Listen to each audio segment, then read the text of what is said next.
एक तू सच्चा तेरा नाम सच्चा अनंत। पृष्ठ 578। सतपुरुष बाबा फुलसंदे वाले कहते हैं, हे परमेश्वर, मृत्युदेव यम के हाथों तूने मुझे अपने महल में बुलाकर मुझ पर बड़ा एहसान करा। हे परमेश्वर, संसार वृक्ष के तले खड़ा मैं तेरी आराधना करता था।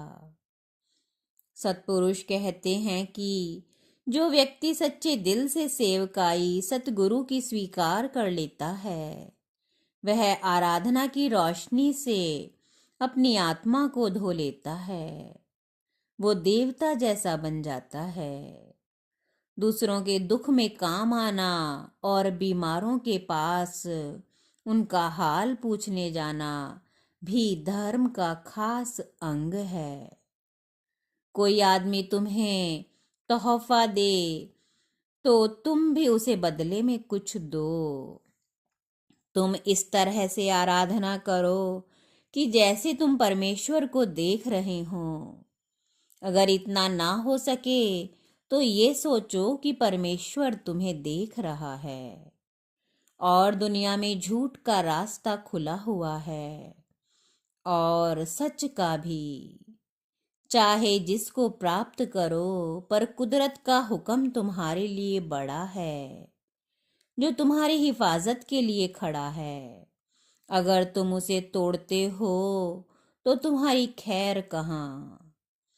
जिनके दिल में रोशनी उस परमेश्वर की और सच्चाई की नहीं है, वे दुनिया में और परलोक में भटकते फिरेंगे। अगर सरसों के दाने के बराबर भी उनमें प्रकाश है तो उन्हें सतगुरु नरक से निकाल लेंगे। पर फकत सरसों के दाने तक ही सब्र करके मत बैठ जाना।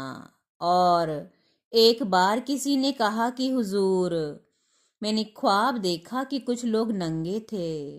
वे अपना बदन छुपा रहे थे पर छुप ना रहा था और शर्म से गड़े जा रहे थे।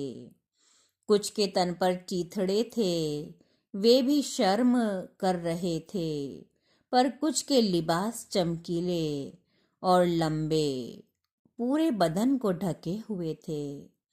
वे फरिश्तों की तरह प्रकाशवान और परमेश्वर की स्तुति में लगे हुए थे।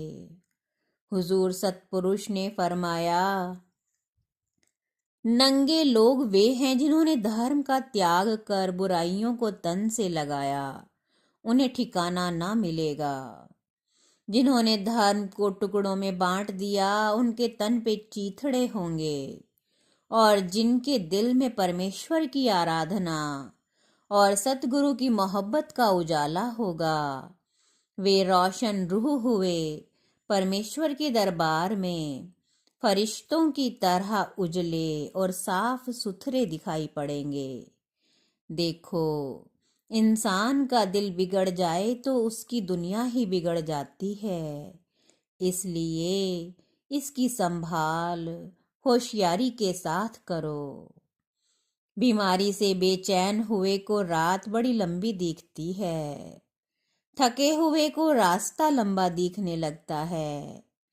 ऐसे ही जो परमेश्वर की शरण में नहीं आता, सतगुरु का आसरा जिनके नसीब में नहीं, उसके लिए ये भव सागर भयानक और अंतहीन लंबा हो जाता है। एक तू सच्चा तेरा नाम सच्चा।